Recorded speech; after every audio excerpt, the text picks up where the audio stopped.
Je connais la bataille comme on a l'habitude. Jeudi soir, ben, Zat Hashem, c'est Parashat de la semaine. Alors, on aura l'occasion, ben, Zat Hashem, de parler de Pinchas Shabbat. J'ai parlé d'autre chose qui apparaît dans la paracha.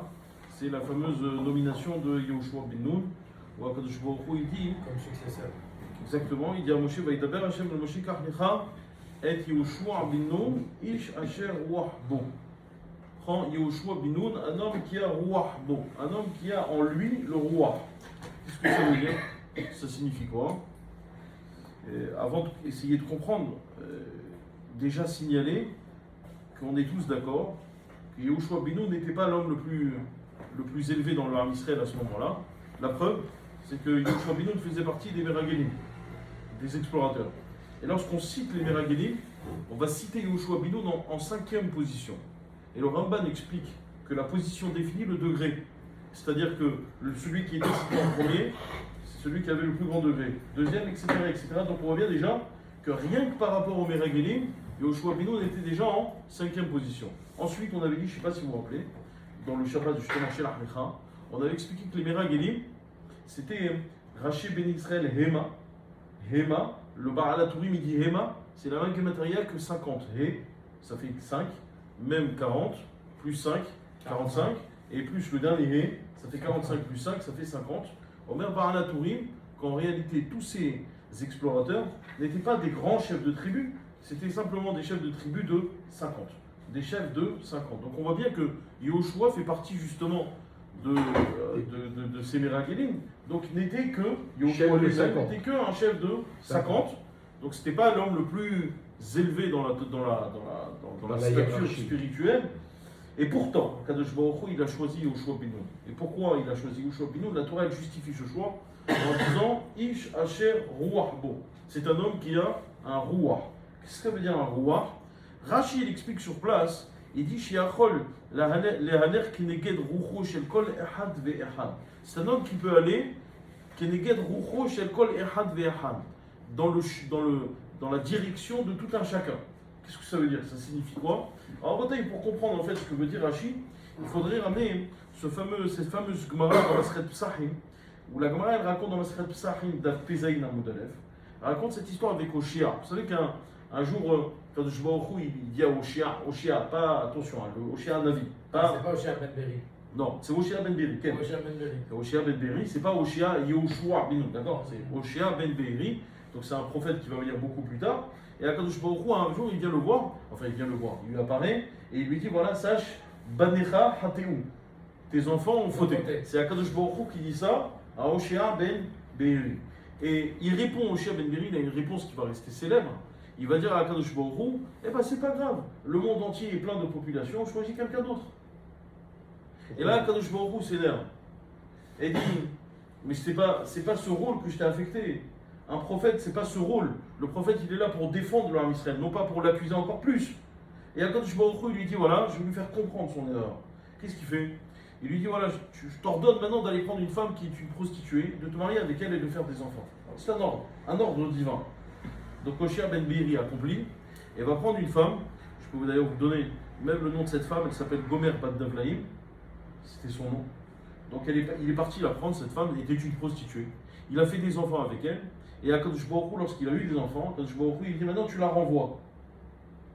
Alors Oshia ben Beri s'est mis à prier. Il dit comment je peux renvoyer une femme? C'est ma femme, j'ai fait des enfants avec elle, j'ai des enfants avec elle. Comment je peux faire? Et à Kadosh Baruch Hu lui dit et si déjà toi qui a marié une femme qui est une prostituée, tu ne sais même pas si ses enfants c'est les tiens, et bien avec tout ça, tu refuses de renvoyer ta femme. Parce que tu as une telle peine que tu refuses de renvoyer ta femme. Alors moi, ou mes enfants, j'en suis sûr que c'est les miens, les enfants d'Abraham, Yitzhak et Jacob, tu me demandes de les renvoyer? Elle est belle l'image, hein. Là, à ce moment-là, il se met à prier au Oshia ben Beri, il a compris son erreur. La Gemara elle dit qu'il a compris son erreur. Non, il se met à prier pour lui. Et à Kadosh Baruch Hu, encore une fois, il lui tombe dessus. Il lui dit, mais avant de prier pour toi, il faut prier pour le Ham Israël. Pour le peuple. Pour le Ham Israël. Abotai, c'était quoi son erreur? C'est justement d'être un homme qui n'a pas compris que le Ham Israël, ou plus qui n'avait pas cette affinité-là. C'est les enfants de Dieu. Que le Ham Israël, c'est avant tout ses enfants. Parce que regardez comment Kadosh Baruch Hu a utilisé, quelle expression Kadosh Baruch Hu a-t-il utilisé? il a utilisé l'expression de Banecha Chato. Tes enfants. Et c'est Hachem qui s'adresse à Hoshia pour lui dire tes enfants ont fauté. Tes enfants. Et pourtant, il n'a pas eu cette Rahmanout. Pourquoi? Parce qu'un homme qui n'a pas éduqué ces enfants-là ne peut pas être Rahman. Donner à un homme un enfant et dites-lui voilà, maintenant, essaye d'être miséricordieux avec lui. Vous allez voir qu'il va y avoir un certain gvoul, une certaine limite. En revanche, si c'est les enfants qu'il a éduqués, c'est les enfants qu'il a fait grandir, même si ces enfants tournent court, il sera toujours là pour les défendre, pour les protéger. C'est la réaction d'un père. Pourquoi? Parce qu'il y a eu d'abord Sahar Gidoul Banim. Il y a d'abord eu cette difficulté dans le fait de les grandir. Et c'est ça qui a amené, qui a développé ce lien si particulier qui existe entre un père et son fils. Et donc c'est ce que voulait lui faire comprendre Akadosh Baruch Hu au travers de cet ordre.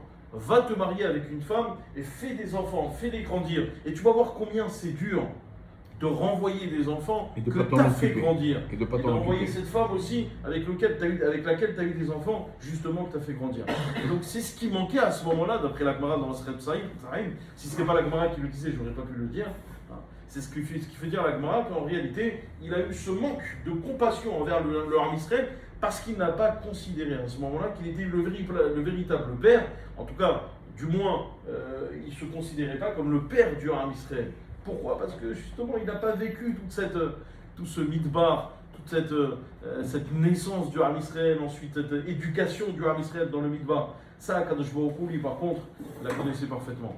Alors, pourquoi je vous parle de ça? Parce qu'en réalité, justement, le Ish Asher Ruach Bo, c'est la grandeur de ce qu'on demande à un manik d'Israël.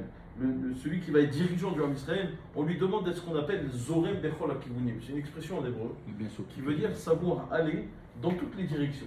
Autrement dit, de la même manière qu'un père, lorsqu'il agit avec plusieurs de ses enfants, chaque enfant est différent. Hanoch Hanahar Al-Pi Darko. Un homme, il doit savoir éduquer ses enfants en fonction de la nature de son fils, bien de ses enfants. Donc vous voyez qu'il va avoir une relation très différente en fonction des enfants qu'il a. Et bien de la même manière, en réalité, ce qu'on demande à un dirigeant du Ham Israël, c'est de savoir diriger et de savoir avoir une relation avec tout un chacun difficile. Tout un chacun, une relation qui est particulière. Ça, c'était la grandeur de Moshe Rabbeinu. Moshe Rabbeinu, justement, il avait cette faculté de s'adapter à n'importe qui. C'était lui qui était le vrai manik. Et d'ailleurs, prenez les grands patrons. Prenez tous les grands patrons. Les grands patrons, c'est des gens qui savent exactement, justement, dans cette idée du management, savoir exactement quelle relation je dois avoir avec quelle personne, parce que c'est là toute la science que j'appellerais moi, les ressources humaines, toute la science humaine, c'est justement toute la difficulté se situe dans cela. Et ça, c'est le mani. Ça, c'est le dirigeant. Vous voyez? Et ça, c'est toute la difficulté. Donc finalement, c'est comme ça qu'on explique Rachid. C'est quoi Ish Asher Wahbo? Pourquoi Yehoshua a-t-il été choisi alors que d'autres étaient plus grands que lui? Parce que Yehoshua, il avait Ruachbo. Autrement dit, il savait aller dans le bon côté. Il savait exactement vers quelle direction aller en fonction de quelle personne il avait en face de lui. Ça, c'est la première explication. Il me reste maintenant à vous donner l'explication du Sforno. Le Sforno, lui, il explique, il dit Mouchan lekabel or pene melech chayim. Qu'est-ce que ça veut dire Ish Asher Ruachbo? Et ça va te plaire, Shalom. Je sais que ça va te plaire. C'est un homme qui est prêt à recevoir encore plus de spiritualité. Tu comprends? C'est-à-dire qu'il y a une grande difficulté. Encore plus, ça lui plaisait. Il y a une grande difficulté. Non, je sais que ça lui plaît, parce qu'au fond, derrière cette carapace qui est épaisse, cela dit en passant, en réalité se cache un homme extrêmement sensible et extrêmement aspirant à grandir vis-à-vis de Dieu. Et là, la vérité. Et là, non, mais je parle sérieusement. Je pense exactement ce que je dis. Mais il le sait lui aussi. Et dit le Sforno, c'est ça, Ish Asher Ruachbo. Alors Yehoshua n'était peut-être pas le plus grand, mais Yehoshua avait. Tu vas pas le comparer à Yehoshua? Non, ça va. On s'arrête là à la comparaison.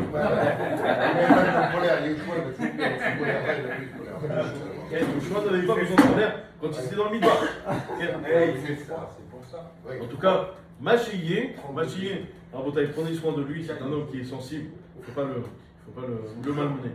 Mais Machié, vous savez qu'il y a des gens, Shalom, je veux te dire quelque chose, il y a des gens, et il y a des gens qui vont se reconnaître, il y a des gens qui regardent la vidéo tous les jours sur YouTube, je te promets que c'est vrai, c'est des gens qui ne sont pas de la communauté, qui regardent la vidéo sur YouTube et qui me disent on attend l'intervention de M. Sidbon. On attend l'intervention de la vidéo de M. Sidbon. Donc là, ils vont être un peu déçus ce soir. Ils entendent surtout les gens te canarder. Machéyé, c'est-à-dire que là, on voit que Yoshua n'était peut-être pas le plus grand personnage, mais il avait cette aspiration qui était, elle, la plus grande. Et ça, il dit, le Sikhat Moussa, on apprend quelque chose de terrible. C'est que si tu veux la chokhma, si tu veux la grandeur, si tu veux la présence d'Akadosh Baruch Hu, alors il faut avant tout d'abord être ce qu'on appelle un pet kiboul. C'est-à-dire il faut avant tout te préparer. D'abord tu dois justement te préparer et être à la hauteur de ce que tu attends. Donc c'est ce qu'on appelle, tu dois être un Kéli. Et c'est l'image qui est donnée, je ne sais pas si vous connaissez, avec Elisha. Lorsque Elisha a un avis, il y a une femme qui est la femme du prophète, on va dire, et qui vient le voir et qui lui dit à Elisha, mon mari a laissé beaucoup de créances et donc j'ai pas de quoi rembourser. Et le roi, en fait, en réalité, elle ne dit pas ça, mais on sait que c'est le roi, le fils de Ahav, qui voulait prendre ses enfants en rétribution. Donc il a dit, on va prendre ses enfants en esclaves par rapport au fait qu'il ne pouvait pas, il était en défaut de paiement. Il était en défaut de paiement. Donc en contrepartie, il voulait prendre les enfants de Ravadia. Et donc cette femme, elle vient chez le prophète Elisha. Et le prophète Elisha lui dit, c'est très simple. Dans ce cas-là, ce que tu fais, tu rentres chez toi, tu prends des jarres et tu amasses le maximum de jarres que tu peux chez toi à la maison. Et ensuite, ça va se remplir, les jarres vont se remplir d'huile. Mais attention, l'huile s'arrêtera quand les jarres s'arrêteront. C'est-à-dire autant de jarres que tu as, tu auras de l'huile. Mais tu n'auras pas de l'huile dans l'air, ça ne va pas flotter. Quand il y a des jarres, il y aura de l'huile. En réalité, cette image, elle est très parlante. C'est que lorsque tu as un kéli, lorsque tu es un réceptacle, c'est là où tu reçois la bracha de Dieu. Tu peux remplir. Mais si tu n'es pas un réceptacle, quelle bracha tu vas recevoir? Et beaucoup de gens se plaignent dans la vie en se disant, mais pourquoi j'ai pas ça et pourquoi j'ai pas ça? Et jamais ils se remettent en question en disant, mais est-ce que réellement je suis le vrai réceptacle de Dieu? Eh bien c'est ça que Yoshua justement, c'est ça qu'on met en exergue, c'est Yoshua. Que Yoshua était Ish, Asher Wahbo. Un homme qui aspirait, c'est un homme qui a construit justement ce Kéli. Et c'est lui qui aspirait le plus. Et donc c'est lui qui deviendra celui qui sera à la tête du Ham Israël. Shabbat Shalom. Vraiment, c'est beau. Ah ouais, jusqu'à hier. Alors voilà. Là, vous avez Comme ça,